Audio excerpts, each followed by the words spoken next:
Hey, I'm Adam. We do daily devotionals for busy Christians, and today is February 24th, and we're talking about loving God through obedience. Quote, "Whoever has my commands and keeps them is the one who loves me. The one who loves me will be loved by my Father, and I too love them and show myself to them." That's from John 14:21.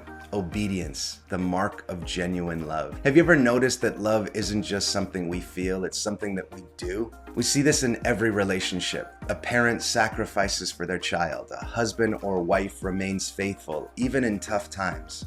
Real love isn't passive. It moves, it acts, it obeys. Jesus made it clear, quote, "Whoever has my commands and keeps them is the one who loves me," end quote. Love for God isn't just about singing worship songs or saying the right words. It's about trusting Him enough to obey, even when it's hard. Maybe He's asking you to forgive someone who hurt you deeply. Maybe He's leading you to step out in faith when fear grips your heart. Maybe He's prompting you to be generous with finances, especially when they feel tight. Obedience often costs us something. But what if that cost is the very thing making room for something greater? The good news, God never asks us to obey on our own strength. His grace empowers us. And when we obey, we experience His presence in ways we never imagined. Obedience opens doors to miracles, breakthroughs, and a deeper relationship with God. When we trust His ways above our own understanding, we find that His plans, they're always for our good. Have you ever obeyed God and seen His faithfulness unfold right in front of you? If you have, please do share your testimony in the comments. It may encourage someone else today who needs it. And if this message encourages you, consider liking and sharing, because it truly does help to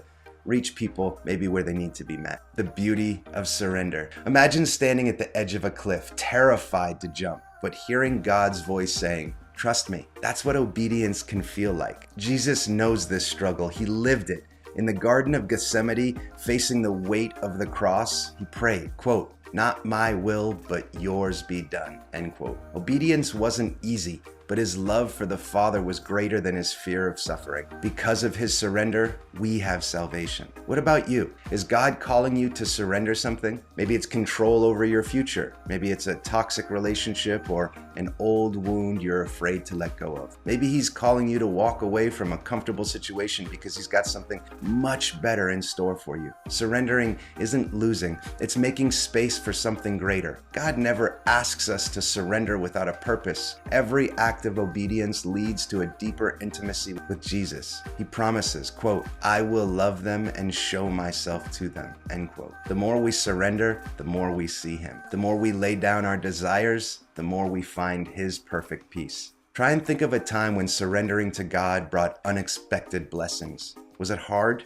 Absolutely. But was it worth it? Every time. If this has resonated with you, please do leave a comment. Let's walk this journey of faith together, and it really does help to get the word out there. The boldness to obey. Peter saw Jesus walking on water and said, "Lord, if it's you, tell me to come." And Jesus did. Peter stepped out of the boat, and for a moment, he did the impossible. Obedience is stepping out, even when it doesn't make sense. It's trusting that if Jesus calls you, He'll sustain you. But let's be real. It's scary. Sometimes we hesitate because we don't have all the answers. We want certainty, but God calls us to faith. Maybe God's calling you to start something new, to speak truth boldly, or to simply take the next step forward. Maybe it's sharing your faith with a friend, starting a ministry, or pursuing a calling that seems beyond your ability. Look, don't let fear hold you back. The safest place isn't the boat, it's wherever Jesus is. Have you ever taken a bold step of obedience? What happened next? Look, your story could truly inspire someone else to trust God today. So let me ask you, what step is God asking you to take